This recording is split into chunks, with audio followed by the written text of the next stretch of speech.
बिस्मिल्लाहिर्रहमानिर्रहीम, अस्सलाम वालेकुम। जियो न्यूज के इस्लामाबाद स्टूडियो से आप देख रहे हैं कैपिटल टॉक और मैं हूं मुनीब फारूक। एक मंसूबा जो कि ग्रीन लाइन बस मंसूबा है, एक रैपिड ट्रांसपोर्ट सिस्टम है।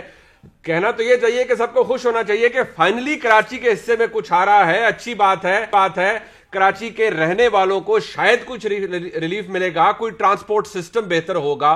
वो फटी पुरानी, वो उधड़ी हुई बसें, वो उधड़ी हुई बसों की सीट्स, उसके अलावा उन्हें कोई अच्छा ट्रांसपोर्ट सिस्टम मिलेगा। लेकिन ये मंसूबा ये कहां से ओरिजिनेट हुआ? ये 2016 में शुरू हुआ। पाकिस्तान मुस्लिम लीग नून का दौर था। पाकिस्तान मुस्लिम लीग नून ये कहती है कि हमने 90% काम इंफ्रास्ट्रक्चर का कर लिया था प्रोविंशियल गवर्नमेंट के साथ मिलकर। पाकिस्तान तहरीक इंसाफ को और कोई काम नहीं आता सिवाय मुस्लिम लीग नून के जितने भी प्रोजेक्ट्स हैं उनके ऊपर अपनी तख्तियां या फटियां लगाने का। जबकि असद उमर साहब की बात आपने सुन ली कि भाई ना पेमेंट मैकेनिज्म, ना कोई सॉफ्टवेयर, ना बसेस ऑर्डर की। आपने कैसे एक ट्रैक बना के समझ लिया कि हमने 90% काम कर लिया था? और जिन्होंने ये काम अब मुकम्मल फाइनली किया है या करने जा रहे हैं, क्रेडिट तो उन्हीं को मिलेगा ना, यानी पाकिस्तान तहरीक इंसाफ को। अब आज जो अलामती इफ्तिताह करने के लिए जनाब एहसन इकबाल साहब, जनाब मोहम्मद जुबैर साहब और जनाब मिफ्ताह इस्माइल साहब पहुंचे, तो वहां पर जो लॉ एनफोर्समेंट के इदारे हैं उनके साथ उनके जो मामलात हुए वो आप इस फुटेज के अंदर देख सकते हैं। कुछ अच्छे मनाजिर नहीं है। लेकिन मुद्दा क्या है? मुद्दा एक है कि क्लेम ये करना है कि भाई ये हमारा मंसूबा था और हम इसका अलामती इफ्तिताह कर रहे हैं। हुकूमत जो तहरीक इंसाफ की है, वफाकी हुकूमत, वो गलत कर रही है। तो इस तरह इस पर भी बात होगी कि इंफ्रास्ट्रक्चर के डेवलपमेंट के मंसूबे पाकिस्तान के मंसूबे हैं। थोड़ा सा बड़ा दिल करना चाहिए आज की हुकूमत को भी और जो आज की अपोजिशन है मुस्लिम लीग नून उसको भी, लेकिन ऐसा नहीं होता। प्रोविंशियल गवर्नमेंट का क्या मौक़िफ़ है पाकिस्तान पीपल्स पार्टी का, वो भी इस मामले पर हम आपके सामने रखेंगे। एक और अहम मामला वो ये है कि आसिफ जरदारी साहब, जारी बात है NA 133 में पाकिस्तान पीपल्स पार्टी का बड़ा है। आसिफ जरदारी साहब उसके बाद बहुत ज्यादा जोश में नजर आ रहे हैं। उन्होंने कहा बल्दियाती इंतखाब भी हम दबा के लड़ेंगे और बड़ा जबरदस्त टर्न आउट होगा और पाकिस्तान पीपल्स पार्टी गेन करेगी। लेकिन जो बयानबाजी है वो कुछ ऐसी है जिसके ऊपर कोई डिस्कम्फर्ट सामने आ रहा है और कुछ तो ऐसे बयानात हैं जो कि शायद तहजीब और तमीज के जुमरे में भी नहीं आते। उस पर भी बात करेंगे। क्या पाकिस्तान आज की तारीख में, पाकिस्तान की हुकूमत, पाकिस्तान का निजाम लेस करा in comparison to the previous government, या वो दौर अच्छा था और आज का दौर खराब है? इसके ऊपर भी प्रोग्राम में बात होगी। अपने मेहमानों का तारुफ मैं करवा देता हूं। हसान के साथ मौजूद हैं, स्पेशल असिस्टेंट हैं to the chief minister Punjab और इंफॉर्मेशन। हसान साहब बहुत शुक्रिया। अताउल्लाह तारड़ साहब हमारे साथ मौजूद हैं, डिप्टी सेक्रेटरी जनरल हैं पाकिस्तान मुस्लिम लीग नून के। कादिर मंदोखेल साहब हैं, पाकिस्तान पीपल्स पार्टी के MNA हैं। मंदोखेल साहब बहुत शुक्रिया आपका भी, आपने हमें ज्वाइन किया। सबसे पहले मैं जरा तारड़ साहब आपसे पूछना चाहूंगा, वो भाईजान इफ्तिताह हसान खावर साहब की जमात ने करना है, आज की हुकूमत वो है, ये अलामती इफ्तिताह क्या होता है of all the things that you do कि भाई हमने जाके लाजमी एक वहां पर मामला करना है? बट ठीक है, क्रेडिट ले रहे हैं, ले लें, तो वक्त बताएगा किसका क्रेडिट था, किसने लिया, किसने बनाया। Something will be on the paper. आपने क्या शो करना है लोगों को जाके? देखिए, मैं समझता हूं कि अगर इनके पल्ले कुछ होता और इन्होंने इस मुल्क में कुछ बनाया होता सिवाय पैसे के और करप्शन के, बदउनवानी के, और एक बदतरीन सूरत हाल है मुल्क की। कुछ रिवायात हमने कायम की थी। मुनीब साहब, मियां Nawaz Sharif as prime minister Multan airport का इफ्तिताह करने गए थे। अच्छा जी। और उन्होंने कहा कि मुझे अच्छा नहीं लग रहा कि मैं इसका इफ्तिताह कर रहा हूं, इसका गेस्ट ऑफ ऑनर यूसुफ रजा गिलानी साहब को होना चाहिए। ठीक है, उनका ब्रेन चाइल्ड था, उन्होंने इसको शुरू किया। आज भी तस्वीर मौजूद हैं, मियां नवाज शरीफ के साथ यूसुफ रजा गिलानी स्टेज पर बैठे हैं। अच्छा जी। प्रॉब्लम यह नहीं है कि तहरीक इंसाफ करप्ट है, प्रॉब्लम यह नहीं है कि तहरीक इंसाफ करप्ट होने के साथ साथ नाअहल है, प्रॉब्लम यह भी नहीं है कि नालायक है, प्रॉब्लम यह है कि यह बेहिस लोग हैं। अच्छा, यानी अगर हम एक प्रोजेक्ट को 90% कंप्लीट कर रहे हैं और अपने कारकुनान का हौसला बढ़ाने के लिए, उस प्रोजेक्ट के हवाले से लोगों को आगाही देने के लिए हमने साइड पे अपना एक प्रोग्राम रखा है, तो होने दो भाई। ये तो कोई तरीका नहीं है कि एक आप साहब एक मिनट, ये 90% कंप्लीशन की जो बात आप कर रहे हैं कि 90%, कैसे? वो कहते हैं ना सॉफ्टवेयर है, ना पेमेंट मैकेनिज्म है, ना बसें ऑर्डर की हैं, खाली ट्रैक है। बात यह है कि ये मैं आपको अफसरान के नाम भी बता देता हूं, तारीखें भी बता देता हूं, काम की कंप्लीशन भी बता देता हूं, कहां तक हुई थी, किसका ब्रेन चाइल्ड था, कैसे हुआ। देखिए, मैं इस बहस में इसलिए नहीं डलना चाहता कि हम वो लोग हैं जिन्होंने 3 मेट्रो बस 90 किलोमीटर की 100 अरब में बनाई हैं और रिकॉर्ड टाइम में कंप्लीट की हैं, और ये वो लोग हैं जिन्होंने 27 किलोमीटर की एक मेट्रो बस 100 अरब में बनाई है, और जिसमें बदउनवानी के नए रिकॉर्ड कायम किए हैं, करप्शन के नए रिकॉर्ड कायम किए हैं। बस चलनी थी राइट साइड पे, प्लेटफॉर्म लेफ्ट पे बना दिया।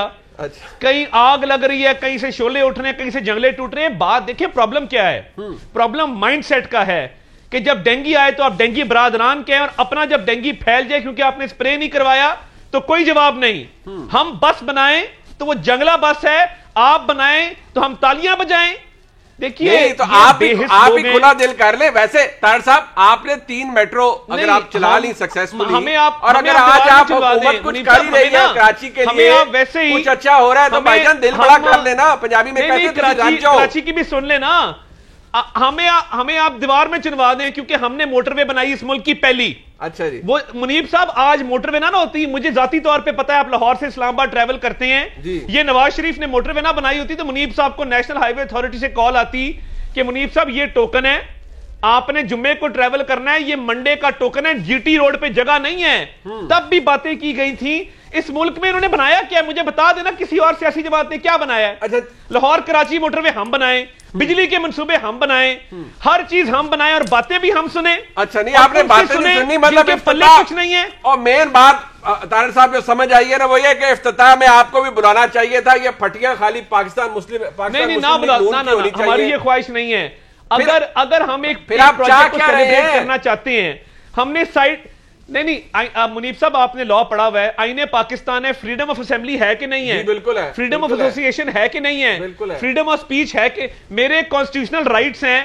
मैं ऑरेंज ट्रेन का इफ्तिताह करूं, मैं बैठ के अपना कोई और फंक्शन करूं किसी पब्लिक स्पेस के अंदर, ये कौन होते हैं हमें धक्के देने वाले? और ये कौन होते हैं हमें कहने वाले कि ये ना करो? ठीक है, लेट मी इतनी इनसिक्योरिटी है तो सियासत ना करे, कोई और काम कर ले। अच्छा आसान साहब, बात यह, एक तो जी बात सुने, एक तो आप कर्टसी कॉल किया करें या कर्टसी एक वो इन्विटेशन भेजा करें। देखें, फैक्ट ऑफ द मैटर ये है कि ग्रीन लाइन हो, कोई और मंसूबा जो पाकिस्तान मुस्लिम लीग नून के दौर में शुरू हुआ है, आप बुला लिया करें, कोई रिप्रेजेंटेटिव आ जाए, अच्छी बात है, मुल्क का भला होता है ना। दूसरी बात यह है, वो भाईजान अगर कर ही रहे हैं वो अलामती इफ्तिताह, तो पंजाबी में कहते हैं तुसी बंदे चढ़ा देंगे हो पीछे, ये हो गया वो हो गया, यहां नहीं करना। वो आइन ने उन्हें इख्तियार दिया है, वो इंतशार फैलाने नहीं गए थे, सेलिब्रेट करने गए थे। आपको उस पर भी एतराज है आसान साहब? हेल्थ कार्ड का लाहौर में एक प्री लॉन्च इवेंट होने जा रहा है। मैं आपकी सजेशन कबूल करता हूं और अता तारड़ साहब को उसमें इनवाइट करता हूं, वो आए, मैं खुद उनको रिसीव करूंगा, साथ लेके जाऊंगा। बिल्कुल बिल्कुल इनवाइट करना चाहिए, क्यों नहीं? ये अवाम के भलाई के मंसूबे हैं, अवाम की खुशी में सबको शरीक होना चाहिए। मुझे बिल्कुल कोई एतराज़ नहीं अता साहब को बुलाने में, और बिल्कुल इनको मैं आपके प्रोग्राम में दावत दे रहा हूँ। ठीक है। दूसरी बात यह है कि मौके पर क्या हुआ, मैंने अभी तक उसकी इतनी डिटेल नहीं देखी, लेकिन जहाँ तक मुझे याद पड़ता है कराची में तो सिंध की हुकूमत है, लॉ एंड ऑर्डर वो सारा कुछ तो सिंध पुलिस के कंट्रोल में है। ये बात तो आपको कादर मंदोखेल साहब से नहीं करनी चाहिए कि वहाँ पे क्या हुआ मौके पे। पंजाब पुलिस तो सिंध में नहीं ऑपरेट करती है। रेंजर्स के एहलकार थे, तो इसलिए तारड़ साहब को और एहसन इकबाल साहब को कहते हैं मेरा खून भी शामिल है अब ग्रीन लाइन में, कि वो जो डंडा या सोटी उन्हें पड़ी, वो शायद कोई जो रोकने की उन्हें कोशिश कर रहे थे रेंजर्स के एहलकार, वो इस वजह से उनको पड़ी, तो लिहाजा वो आपके खाते में डाल रहे हैं। नहीं, हमारे खाते में ना डालें। देखें, बात यह है, वैसे ही मैंने पहली दफ़ा मुनीस साहब ये सुना है जी कि पिछली कोई हुकूमत आकर अगली हुकूमत में ज़बरदस्ती इफ्तिताह कर रही है। अगर बयानिया इनकी हुकूमत का ठीक होता तो फिर इतने डेस्परेट होके क्यों आते अलामती इफ्तिताह करने? ट्वीटें तो सारा दिन करते हैं। जब पूरी क़यादत पहुँच गई वहाँ पे कि जी हमने अलामती इफ्तिताह करना है, इसका मतलब ये है कि जब तहरीक इंसाफ की हुकूमत की परफॉर्मेंस नज़र आई, तो अब जब नहीं समझ आया कि कैसे अब आवाम को रोका जाए इसको देखने से, इसको अप्रिशिएट करने से, तो ये एक नया तरीका, वैसे इनको दाद देनी चाहिए कि एक नया तरीका इन्होंने किया है, और ये एक नई रीत बनेगी कि पुरानी हुकूमतें आकर ज़बरदस्ती आकर वो इफ्तिताह करने लग जाएंगी। और ये ना हो कि जीटी रोड के ऊपर हम कोई नया काम करें तो शेर शाह सूरी साहब भी आ जाए कि ये तो मैं बना के गया था तो आप क्यों कर रहे हैं, ये भी हो सकता है। नहीं, ये चले, अब आपका तंज मुस्लिम लीग नून के लिए तो ठीक है, शेरशाह सूरी साहब तो अल्लाह को प्यारे हो गए, वो तो कहाँ आएंगे। लेकिन मैं एक बात जरा आप, क्योंकि आपने कहा है इनको खबरें लेट मिलती हैं। अच्छा। खान साहब को डॉलर की भी ऊपर नीचे जाने की लेट खबर मिलती है, इनको नहीं पता शेरशाह सूरी फौत हो गए में, इनको लेट मिलती तरीके इंसाफ वालों को। इनका साबन स्लो है। इतना जनरल नॉलेज ठीक है आसान साहब का, उनको पता है, ऐसी भी बात नहीं है। तारड़ साहब आपका तो मुस्लिम लीग नून को खाली तनकीद के अलावा कुछ आजकल मिल नहीं रहा। मैं जरा कादिर बंदोखेल साहब से पूछ लेता हूँ, सिंध हुकूमत तो पीपल्स पार्टी की है। कादिर बंदोखेल साहब, ये अलामती इफ्तिताह हो रहा था, भला कराची के अवाम का हो रहा है, सिंध के अवाम का हो रहा है, तो पहले तो जरा थोड़ा सा ये बता दीजिए कि मंसूबा तो देखिए शुरू मुस्लिम लीग नून के दौर में हुआ, पाकिस्तान तहरीक इंसाफ कह रही है तकमील हम करने जा रहे हैं, तो भाई क्रेडिट हमारा है। अब इन दोनों को क्रेडिट का जरा आप बता दें, किसका क्रेडिट ज्यादा है इस मंसूबे पे? देखिए, मैं ज़रूर मुस्लिम लीग नून को क्रेडिट दूंगा और देना भी चाहिए कि 80-90% काम जो नवाज शरीफ साहब के दौर में, मुस्लिम लीग नून के दौर में मुकम्मल हो गया। मौजूदा हुकूमत की 3.5 साल में बकाया 10-15% उन्होंने बड़े मुश्किल से कंप्लीट किए। वो भी कंप्लीट हम नहीं कह सकते, मैं सुबह शाम इसी रोड के साथ गुजरता हूँ, अब जब बसें चलेंगे तब पता चलेंगे क्या खामियाँ है। बहरहाल ये थोड़ी सी एक अजीब है। एटम बम शहीद जुल्फ़कार अली भुट्टो लाए, टेक्नोलॉजी लाए, लेकिन उसका बटन तो नवाज शरीफ साहब ने ऑन किया। क्यों? वहां तो फिर पीपल्स पार्टी को मौका मिलना चाहिए। और फिर उसके बाद आप ये समझ लो कि जो मिसाइल टेक्नोलॉजी था वो बीबी शाहिद लाए, और सी पैक आसिफ अली जरदारी साहब लाए नौ दरी चाइना करके। और फिर मौजूदा हुकूमत की उसके इफ्तिताह किया रोडों का, तो आसिफ जरदारी को क्रेडिट देना चाहिए। तो इस यकीनन इसमें मुस्लिम लीग नून का हिस्सा है, 80-90% काम नहीं किया है। मगर ये एक अजीब अनोखा तरीका है कि वो आके, क्योंकि कराची में इनके पास कोई एक्टिविटीज़ तो है ही नहीं है, ना कोई उसके कारकुन है, ना उनके कोई MNA MP है, ना कोई काउंसलर है, कुछ भी नहीं है। तो उन्होंने सोचा कि चलो सही थोड़ा सा इवेंट हो जाएगा, मीडिया हाईलाइट हो जाएगी, इसी वजह से आपने इसके ऊपर शो भी रख दिया। और अगर ट्रैक की हद तक तो असद उमर साहब भी क्रेडिट देते हैं कि ट्रैक तो इनके दौर में बना, लेकिन वो बाकी बातें तो इनके दौर में नहीं हुई, बसें ऑर्डर नहीं हुई, सॉफ्टवेयर नहीं था, पेमेंट मैकेनिज्म नहीं था। ये खाली ट्रैक को कह रहे हैं कि नहीं नहीं हमारा मंसूबा है और बड़ा काम हमने कर लिया, 90% कर लिया। ये इससे एग्री करते हैं आप? नहीं, गलत है? वो देखो मैं बिल्कुल क्रेडिट दूंगा नून लीग को कि 80 या 85% काम उन्हीं के दौर में हुआ है, इन्हीं का मंसूबा था।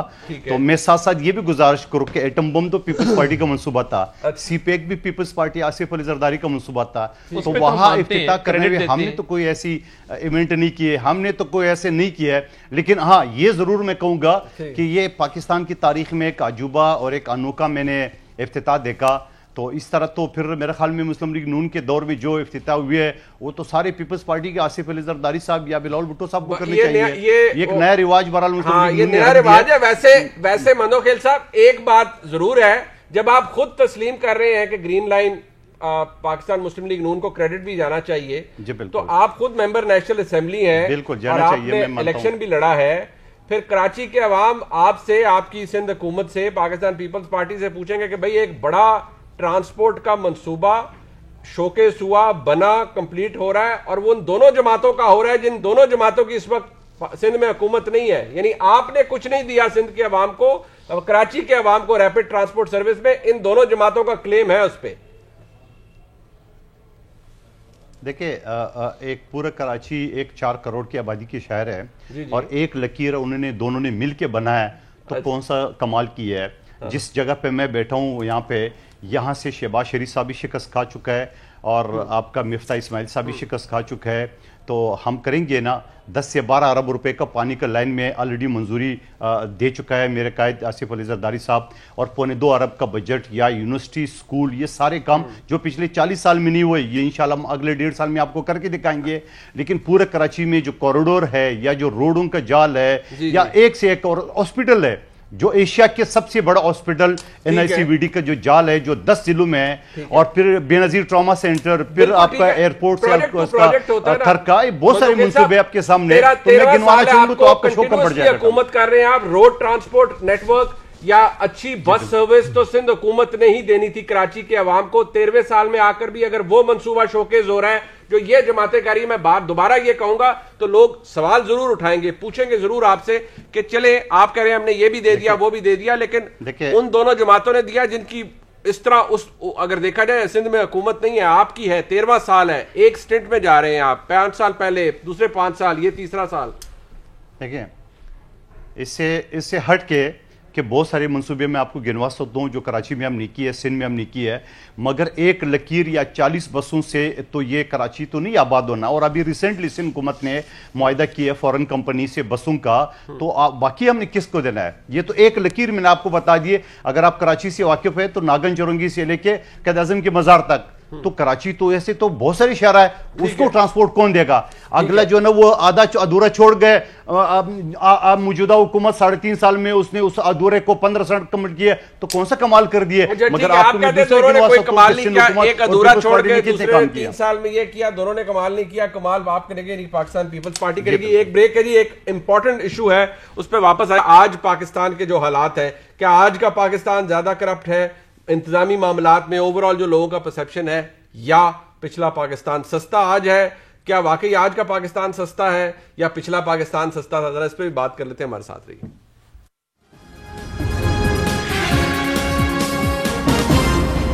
हसन साहब, लोगों के सेंटिमेंट लगभग ऐसे होते हैं, जाहिर बात है ये एक ऐसा सवाल है कि आप किसी भी जो लो इनकम वाला शख्स है, उस पाकिस्तानी है, उससे पूछेंगे वो तकलीफ में है, ये बात आप टाइम एंड अगेन एक्नॉलेज करते हैं। लेकिन आप ये कहते हैं कि भाई ना हम करप्ट है, पाकिस्तान ना उतना करप्ट है किसी इंडेक्स में जितना पहले था बकौल आपके, और जो अगर करप्शन परसेप्शन सर्वे आता है उसके अंदर भी जब कोविड के हवाले से इनकम जो फंड डिस्ट्रीब्यूशन की बात आती है या लोगों की मदद की बात आती है, उस सर्वे में कहा जाता है कि तकरीबन 90% लोग ये कह रहे हैं कि हमसे कोई पैसा नहीं लिया गया। But at the end of the day लोग कहते हैं वज़ीर आज़म को कि वज़ीर आज़म क्यों बार बार कहते हैं कि पाकिस्तान सबसे सस्ता मुल्क है, बहुत सस्ता मुल्क है, लोगों की चीखें निकल रही हैं, आपके वज़ीर आज़म कहते हैं सस्ता मुल्क है, कैसे? देखिए, वज़ीर आज़म ने तो ये कहा है कि दुनिया के मुकाबले में इस वक्त पाकिस्तान सस्ता है, और ये बात सच है कि ख़ित्ते में भी और दुनिया में भी महंगाई बहुत ज़्यादा है, और हम इस वक्त एक ग्लोबल इन्फ्लेशन वेव है। लोगों की मुश्किल आपने सही कहा, हम एक्नॉलेज करते हैं, एक्नॉलेज करनी चाहिए, और इसके लिए जो काम हो रहे हैं वो भी आपके सामने है। एहसास राशन प्रोग्राम है, वो सब चीज़ें हैं वो आपके सामने है। लेकिन आपने नेशनल करप्शन परसेप्शन सर्वे की बात की जी, जो कि कल या परसों ट्रांसपेरेंसी इंटरनेशनल रिलीज किया। अच्छा, इसके ऊपर अगर आप मुझे 1 मिनट दें तो मैं आपको बताऊं, ये ज़रा देखने वाला सर्वे है। उसकी वजह देखें, ये है, ये सर्वे 10 साल के बाद ट्रांसपेरेंसी इंटरनेशनल ने किया। इसमें लोगों से कुछ सवालात पूछे गए जिसके उन्होंने जवाबात दिए। इसमें लोगों ने ये कहा तकरीबन 41% लोगों ने कहा कि पुलिस करप्ट है, और करीबन 17% लोगों ने कहा कि जी जुडिशरी जो है वो भी करप्ट है। आपको पता है कि 2017 में ट्रांसपेरेंसी इंटरनेशनल ने ही एक ग्लोबल करप्शन बैरोमीटर सर्वे किया, और एशिया पैसिफिक रीजन के लिए किया, और इसी तरह के सवालात पाकिस्तान से भी पूछे गए।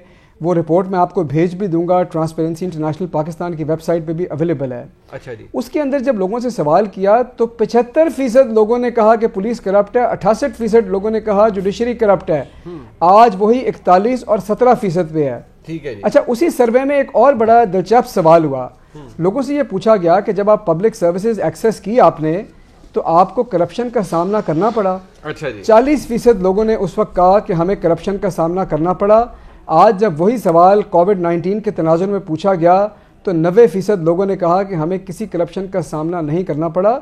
तो मैं समझता हूँ इस तरह के सर्वेस को बिल्कुल देखना चाहिए, लेकिन उनको कंपेयर करना चाहिए पहले से, और अगर बेहतरी आ रही हो तो उसको एक्नॉलेज करना चाहिए, और जिस हुकूमत में आई हो उसको क्रेडिट भी देना चाहिए। बिल्कुल क्रेडिट देना चाहिए। सीपीआई, ये जो आप बात कर रहे हैं, ये दिलचस्प बात है कि जो सीपीआई है 2020 का करप्शन परसेप्शन इंडेक्स, उसके अंदर तो हम तनज़्ज़ुली का शिकार हुए हैं। यानी एक बुरी बात है, but we have become more corrupt. जो परसेप्शन है हमारा वो ये रहा है कि हम ज्यादा करप्ट हो गए हैं under this government, Pakistan Tehreek Insaf की। बट एक बात आपने जो कही है कि लोगों को, हुकूमत को पैसे नहीं देने पड़े, या लोगों को कोई जो गवर्नमेंट का मैकेनिज्म है उसमें लोगों को ब्राइब नहीं करना पड़ा, ये एक बात है जो कि सर्वे के अंदर रिफ्लेक्ट हो रही है। अतार साहब, आपके वक्त में ज्यादा पैसे लोग देते थे, रिश्वत देते थे। अब बकौल हसन खावर साहब के जो कोविड रिलीफ वाला मामला है उसके अंदर देखें 90% लोग कह रहे हैं हमने किसी को पैसे नहीं दिए, और बड़ी जबरदस्त डिस्पेंसेशन हुई है। नहीं, आप सिर्फ कोविड रिलीफ की बात कर रहे हैं। एक तो मैं पहले फैक्ट्स एंड फिगर्स पे आता हूं, फिर मैं आपको बताता हूं कि किस तरह रिश्वत का रेट जो है वो तकरीबन 60% उसमें इजाफा हुआ है। आप मुनीब साहब, आप मेरे साथ कैमरामैन भेजें, हम भेस बदल के कहीं जाते हैं और मैं आपको बताता हूं कि किस तरीके से हर पंजाब के दफ्तर में रिश्वत ली जाती है और इसकी डायरेक्ट निगरानी वजीर आला ऑफिस करता है। आपका क्या ख्याल है, इमरान खान ने ताहिर खुर्शीद को क्यों हटाया? इमरान खान को उससे केड़ आती थी, उसकी शक्ल पसंद नहीं थी। इमरान खान का ख्याल था कि ये देखने में अच्छा नहीं लगता। उसने बुजदार को कहा मरवा रहे हो, ये पैसे खा रहा है, ठेकों में कमीशनें ले रहा है, पूरे पंजाब को तबाह कर दिया, इसको हटाओ प्रिंसिपल सेक्रेटरीशिप से, दफ्तर में डीलें तय करता है। ये मेरी बात गलत हो तो मुझे जो सजा आप तजवीज करें मैं लेने को तैयार हूं। देखिए बात क्या है, करप्शन परसेप्शन इंडेक्स सीपीआई 2013 में जब हमारी हुकूमत आई 127 पे पाकिस्तान था। ठीक है, हम जब 2018 में हुकूमत छोड़ के जाते हैं हम उसको 117 पे ले आए, 117 पे। हमने 10 पॉइंट्स की उसमें बेहतरी की। ठीक है, 2020 में तब्दीली सरकार, नेक पाकबाज हाजी नमाजी सरकार के अंदर वो दोबारा 124 पे चला गया है। और देखिए मैं कल भी एक शो में बात की थी, पंजाब के अंदर डिप्टी कमिश्नर्स और डीपीओ, आपका भी ब्यूरोक्रेसी में बड़ा इंग्रेस है, वो पैसे दे के लग रहे हैं। डीपी और डीसी लगने का रेट 1.5 से 2 करोड़ रुपया है, कई लोग 3 करोड़ दे के भी लगते हैं। अच्छा। तो ये मेरी बातें गलत साबित कर दें।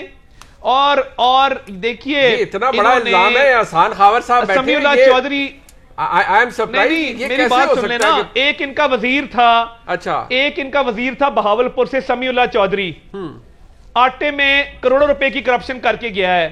मुझे आप बता देना कि उसके खिलाफ क्या कार्रवाई हुई सिवाय इसके कि उसको वजारत से फारग कर दिया है। आमिर कियानी की वजह से अद्वियात में करोड़ों रुपए का गबन हुआ, उसको पार्टी का सेक्रेटरी जनरल लगा दिया। ये वाहिद मुल्क है कि जहां किल्लत हम खुद पैदा करते हैं। ये खान साहब पता नहीं किस फ्रेम ऑफ माइंड में या क्या कैफियत इन पे तारी होती है, ये कहते हैं पाकिस्तान ठीक है, बट वो लोग कहते हैं कि ठीक है नहीं आप हमने क्यों चीनी पहले एक्सपोर्ट की फिर इंपोर्ट की? ठीक है, वो ऐसे डिसीजन हैं जिनको रिपोर्टेबल है, जिम्मेदार भी शायद उन्होंने बताया है। कैपिटा इनकम नहीं बढ़ी, एक बात, आमदन में इजाफा नहीं है, महंगाई 11% है। एक मिनट तारड़ साहब, ये जो आपने बातें की हैं, अब हसान साहब मैं बंदोखिल साहब से इजाजत ले रहा हूं, आपसे मैं दोबारा जरा पूछ रहा हूं, ये बड़े सीरियस इल्जामात हैं, ये अताउल्लाह तारड़ साहब बार बार लगाते हैं और उन्होंने कहा जी कि इतनी अहम अपॉइंटमेंट्स के अंदर पैसे लिए जाते हैं। मुनीब साहब, बात तो ये है कि पंजाब में अपॉइंटमेंट्स कैसे हो रही हैं ये तो पूरी दुनिया को पता है कि मेरिट के ऊपर हो रही हैं और बिल्कुल शफाफ तरीके से हो रही हैं। एक शो में बैठ के एक बात कर देने से झूठ जो है या फसाना हकीकत नहीं बन जाती, लेकिन जो चीज़ें हकीकत हैं और रिकॉर्ड की बात हैं वो तो ये है कि नवाज शरीफ साहब को 2 अदालतों ने सज़ा दी हुई है। शहबाज शरीफ अपने सवालों के जवाब नहीं दे पा रहे, 16 अरब के इनके लीडर जवाब नहीं दे रहे। ये क्या बातें कर रहे हैं, 2 करोड़ दे के पोस्टिंग होती है, ये ऐसे होती है। इनके दौर की बहुत सारी ऐसी बातें हैं। अदालतों से क्यों भाग जाते हैं? तो आप लोग जवाब नहीं, तारड़ साहब जवाब नहीं दे रहे। और जहां पे देखें, मैं बताता हूं आपको, जहां पे अदालतों में साबित हो गया, अदालत ने सजा सुना दी, अब वहां पे नहीं, मैं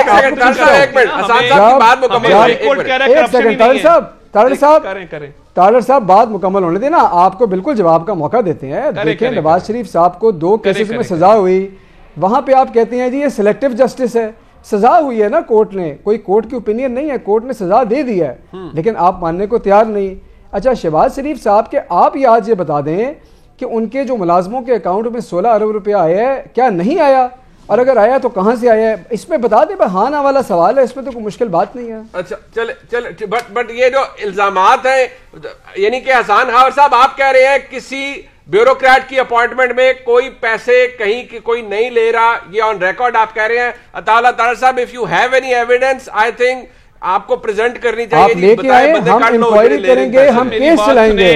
अपना मुनीब साहब दिल पे हाथ रखें हम और अल्लाह को हाजिर नाजिर जान के चलें। मैं मुनीब फारूक साहब को आज चैलेंज कर रहा हूं, दिल पे हाथ रखें और कहें अल्लाह ताला को हाजिर नाजिर जान के कि फरा नामी खातून और एहसन जमील गुज्जर का पंजाब की ब्यूरोक्रेसी में कोई ताल्लुक नहीं है। मैं शो छोड़ के चला जाऊंगा आप अगर ये बात नहीं मानते तो। इतनी भारी काम आप मुझे हाजिर नाजिर अल्लाह को जान के, मैं तो फरा कौन है, कहता हूं कि मुझे पता है एहसन जमील गुज्जर कौन है, सीईओ ड्राफ्ट कैसे लगवाया हुआ है। आज तो आपको पता नहीं इन्वॉल्व है साहब जो है, जी आज अता तारड़ साहब नहीं, मुझे बता देना नाम के वो एक डीपीओ पाक पतन भी था।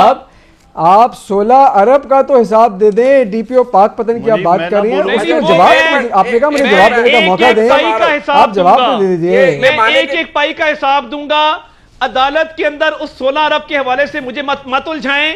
अब मैं चैलेंज करता हूं, आप साबित करें ना सर। आज का ऑप्शन है एहसन जमील गुज्जर और फराक का जवाब 16 अरब नहीं है। ठीक, एहसन जमील गुज्जर और फराक का जवाब 16 अरब बिल्कुल नहीं है। एक मिनट तारड़ साहब, एक मिनट, क्या बात है कादिर मंदोखेल साहब, ये चले आप एक बात है, लेकिन क्या आपको लगता है कि आज का पाकिस्तान मुस्लिम लीग नून के पाकिस्तान से सस्ता है और लेस करप्ट है? मैं तो आपको सबूत के साथ बात करूंगा। अभी हाल ही में IMF के कहने पे या उनके हुक्म पे जो ऑडिटर जनरल का रिपोर्ट आया जिसमें 40 अरब रुपए गायब है कोरोना की मद में, और फिर उसके अलावा बहुत सारी जो इंक्वायरी है, बहुत सारी जो चीज़ें हैं सबूत के साथ, आटा, चीनी, दवाइयाँ, ये सारी चीज़ें अता तारड़ साहब ने तफसील से बात की है। इन सब चीज़ों के अलावा फिर मैं ये भी कहूँगा कि आज अल्हम्दुलिल्लाह आप और मैं और तारड़ साहब तीनों वकील है, जुडिशरी हमारे 128 नंबर पे दुनिया में। आज अल्हम्दुलिल्लाह पाकिस्तान करप्शन में 124 नंबर पे है। तो आप लॉ एंड ऑर्डर का भी देख ले, हमारा CPEC वाला मंसूबा तकरीबन बंद हो चुका है और आस पड़ोस में पूरी दुनिया से हमारे ताल्लुकात तकरीबन ख़त्म होने के करीब है। सऊदी अरब जिसके लिए हम जान कुर्बान कर देते, उन्होंने हमारे साथ वो शराइत रख दी है कि IMF की मेंबरशिप छोड़ के भी आप जो है ना वो आपको खारिज किया जाएगा 72 घंटे की नोटिस पे, और 4% सूद पे ये रियासत मदीना के ठेकेदारों ने पैसे लिए है। तो आप मुझे बताओ कि आप पाकिस्तान को ले कहां जा रहा है? मैं तो आपको फिगर बता रहा हूं जुडिशरी का, आपको करप्शन का, और फिर ये 40 अरब का इनके पास कोई जवाब नहीं है। सवाल यह है कि आगे चल के इसने जो 3.5 साल में पाकिस्तान का जो हाल करना था वो तो कर चुका है। अल्लाह न करे ये अगले 1.5 साल पूरे करे तो उसके बाद क्या हाल होगा आपके सामने है। अभी के इलेक्ट्रिक का ₹4.25 कराची का बढ़ गया, आपने 162 अरब रुपए का आपने 1100 अरब का किया है, आपने 120 अरब का किए, वो कहां गए उनके दावे सारे के सारे? तो ये पाकिस्तानी आवाम का खाल तो उतार लिया, अब अड़िया भी मसल रही है। अच्छा चले, ये मैं हसन खावर साहब आपका शुक्रिया अदा करूंगा, आपने जाना भी है। मैं एक ब्रेक लेता हूं जी, वापस आएंगे। अताउल्लाह और कादिर मंदोखेल साहब हमारे साथ है। एक मामला जो कि पाकिस्तान मुस्लिम लीग नून और पीपल्स पार्टी के दरमियान है, वो NA 133 से शुरू हुआ है, लेकिन उसमें तलखी बढ़ रही है। उस पर बात करते हैं ब्रेक के बाद।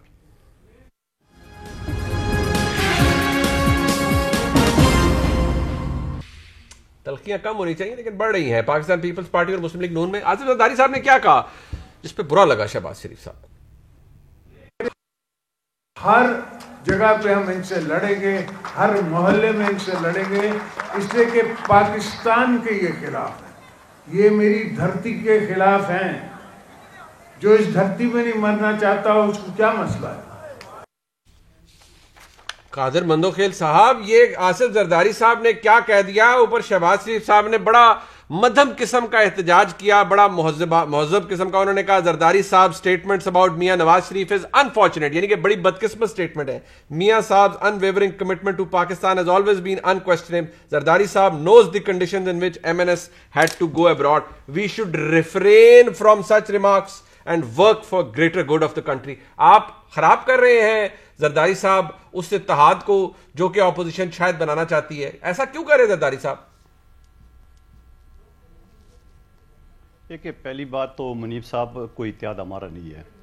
इन्होंने जो शोकाज मेरे चेयरमैन को दिए है इसकी तो किसी सूरत में कोई माफ़ी है ही नहीं है। अच्छा। जब तक वो माफ़ी इस तरह से ना मांगे तेरे पे कि हमसे गलती हो गई, एक चीज़ हो गई है, क्योंकि शोकाज दिया जाते अपनी मातेहत को, अपनी बराबर को नहीं है। ठीक है ना, एक बात।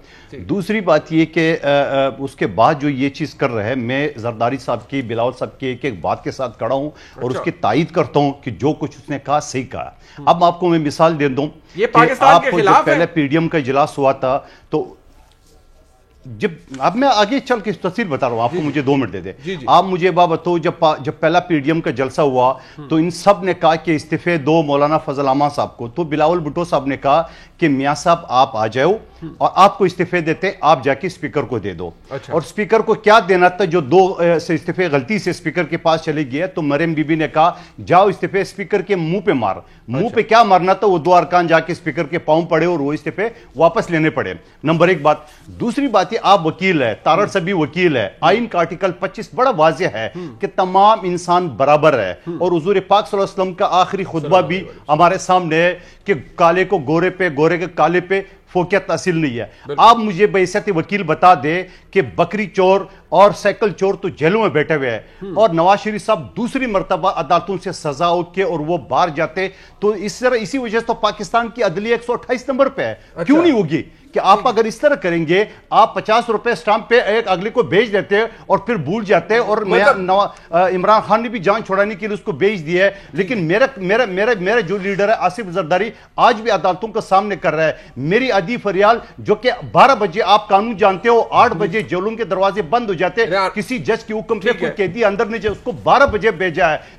मेरा चेयरमैन बिलावल का 1.5 साल की उम्र, उसके खिलाफ मुकदमे जा रहा है। मेरा सिंध असेंबली का स्पीकर आगा सिराज दुरानी को आज क्या अदालत, आप खुद बताओ, मैं वकील के से बात करूं, वो हक है हर मुलजिम को। अच्छा, ये बात आपकी अपनी जगह ठीक है, क्या आपने और फिर खुर्शीद शाह साहब 2 साल जेल में रहे, बेटे समेत, ठीक है, आप इंतकाम के निशाना वैसे खुर्शीद शाह साहब बहुत मोहतरम है, जेल में रहे, फिर अदालत से कहा आपने और इख्तियार पे वो हॉस्पिटल में रहे। आज आगा सिराज दुरानी साहब को उनके रिहायशगाह को आपने सब जेल करार दे दिया कि उनको आने जाने में खतरा है जान का, और वो जेल में नहीं रहेंगे। तो लोग ये भी देखते हैं कि किस तरह से आप उन लोगों को जो कि मुकदमात में मतलूब हैं फैसिलिटेट करते हैं, क्योंकि सिंध में आपकी हुकूमत है। मुनीफ साहब आप बताओ, कानून नहीं है? कानून नहीं है? आप बताओ, आप वकील हो, क्या ये कानून नहीं है? ये मराद सही में आपकी बात ही कह देता हूं कि क्या ये आप एक आम कैदी को देंगे जो नैब में जाता है, अस्पताल में दाखिल होता है, तो वो क्या होगा? अच्छा चले ठीक है, बंदा जब बीमार होता है तो अस्पताल में दाखिल होता है। ठीक है चले, अब आप ठीक है, आप कह रहे हैं कि वो बीमार थे, अस्पताल जाएंगे, किसी को खतरा है तो उसको सब जेल करार दिया जाएगा। बट मैं तारड़ साहब आपके पास आता हूं। आज ये शहबाज शरीफ साहब ने कानून की स्टेटमेंट तो दे दिया और उन्होंने जरदारी साहब के उस बयान पर एहतजाज भी कर दिया, लेकिन खुद आपकी जमात में मतलब तलाल चौधरी साहब ने जो कहा, और वो जो कहा वो सुना है आपने? नहीं सुना तो मैं सुना देता हूं, सुनिए जी जरा तारड़ साहब। उस पर एक सेकंड सर, एक सेकंड ये सुन लीजिएगा। सरदार ये कराची और सिंध नहीं है, वो ऐसी तेरे नोट बत्ती बढ़ा के बिलावल, ये किसे गलत फहमी में ना रहना। तारड़ साहब क्या हो रहा है ये? देखिए मैं तलाल साहब मेरे भाई हैं, मेरे लिए काबिल एहतराम हैं, मेरी उनसे बड़ी दोस्ती है, मगर मैं सियासत का कायल नहीं हूं। इस तरह के बयानात मेरा ख्याल है हमें परहेज करना चाहिए और हमें इखलाक के दायरे और एक तहजीब तमद्दुन के साथ बात करनी चाहिए। हमारी लीडर की एक तरबियत है, हमारी पार्टी का एक अपना वतीरा है कि हम हमेशा एक महज़ब और एक तमीज़ व तमद्दुन से बात करने के कायल हैं। ये तो मैं इस पर बड़ा क्लियर हूँ, मैं ऑन एयर आपको इस पर कह दिया। ठीक, देखिए जहाँ तक दूसरी बात है, मैं मंदो खेल साहब को बड़े अदब से गुजारिश करूँगा कि हमें किसी से कोई सर्टिफिकेट लेने की ज़रूरत नहीं है कि कौन कितना मुहिब्बे वतन है, और Asif Zardari should be the last person जो हमें ये दे इस तरह का सर्टिफिकेट। हमें क्या सजा सुना रहे हैं कि जी वो चोर जेल में पड़े हैं और आप बाहर चले गए। तो ये पहली बात तो ये है कि ये तब ख्याल नहीं आया था आपको जब मियाँ साहब बाहर जा रहे थे, तो आप तो मरसिए पढ़ रहे थे कि जी मियाँ साहब को बाहर भेजें, तो आपने तब गलती की, इस पर माफी मांगे कौम से, नंबर 1। नंबर 2, मियाँ साहब की केसेस की लीगल कम्प्लेक्सिटीज में जाए बगैर आपके खिलाफ जो अरबों रुपए के स्कैंडल है, मैं आपको बावसूख जराए से बता सकता हूं कि नैब के पास इतनी खौफनाक फाइलें हैं कि जरदारी साहब के कम से कम 4 केसेस में तो 4-5 दिन के ट्रायल के बाद कन्विक्शन हो सकती है। ये लोग किन टर्म्स पे बाहर बैठे हैं, क्यों बाहर बैठे हैं, ये अल्लाह ताला इनको बाहर ही रखे, मेरी दुआ है। अच्छा, मगर बाहर बैठ के शीशे के घर में बैठ के दूसरों को पत्थर मत मारें। अच्छा, हमने शर्जील मेमन वाली जेल नहीं काटी अस्पताल के अंदर, हमने खुर्शीद शाह वाली जेल नहीं काटी ड्राइंग रूमों के अंदर, हम सिराज दुरानी की तरह कैंप जेल डिक्लेयर करके नहीं आए, हम जमीन पे सोए हैं।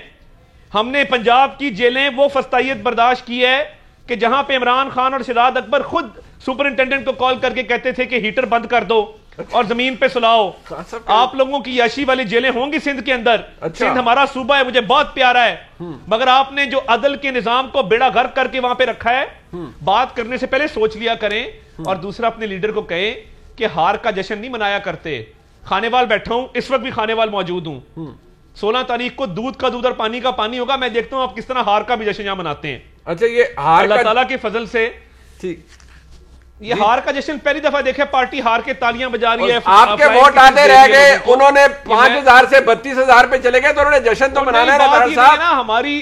हमारी लीड 12,000 की थी 2018 में, वो 15,000 की लीड निकली है।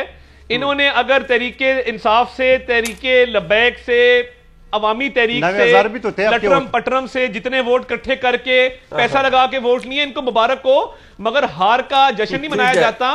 बंदो खेल साहब के इलेक्शन में 400 वोटों का फर्क पड़ा था, इधर तो 15,000 का फर्क है। अगर 15,000 से हार की पंजाब में पीपल्स पार्टी को तबाह करने वाला कौन है? जो काम पीपल्स पार्टी के बदतरीन मुखालिफ पैसा बांटने की, कुरान पे हाथ रखने की, अपने लोगों ने 5 साल में उसको तबाह कर दिया। और आपके इलेक्शन था 18%, हारने पर जश्न मनाने की जरूरत पड़ गई है। चले अब ये एक दूसरे को आप शौक से बातें सुनाए।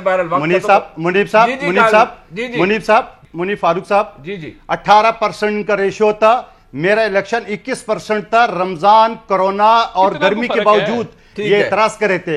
ये 9,000 वोट से आ गए 45,000 वोट पे। हम 5,500 वोट से लेके 32,000 तक। तो जीत है हमारी, ये हमारी। ये आप तो कहते हैं ये 2,000 की पार्टी है, 3,000 वोट लेने वाले। ठीक, अच्छा चले, वो कहते हैं हमारी कितनी वोट थी? 9,000 थी, अब 45,000 आ गए। तरीके इंसाफ से, तरीके लबैक से, अवामी तहरीक से, पता नहीं कहां से वोट लिए उधार के। ठीक है, अगली दफा तरीके इंसाफ या बाकी पार्टियां आ जाएंगी तो आपके कराची वाले इलेक्शन में तो पूरे पीडीएम थी आपकी। चले इलेक्शन शायद ऐसे ही लड़ा जाता है। आपने कितने की लीड ली है? चले इलेक्शन शायद इसी तरह लड़ा जाता है। आप अच्छी हो गए अपने। मैंने रमजान के महीने में ये पूरे पाकिस्तान का सख्त तरीन हल्का था। आपके पूरे पीडीएम को मैंने मैं शुक्रिया अदा करता हूं। 909 वोट से रमजान का महीना पाकिस्तान की पार्टी आपकी 9 जमातों को हरा चले यूं थिन मेजॉरिटी थी। चले ठीक है, वक्त खत्म हो गया जनाब, वक्त खत्म हो गया। से हारे हो। चले ठीक है, पार्टी वाले वीडियो का क्या बना? मंदो खेल साहब बहुत शुक्रिया आपका, बहुत शुक्रिया। मानो काम करते हैं जी। प्रोग्राम देखा आपने, फीडबैक दीजिएगा। शुक्रिया, खुदा हाफिज।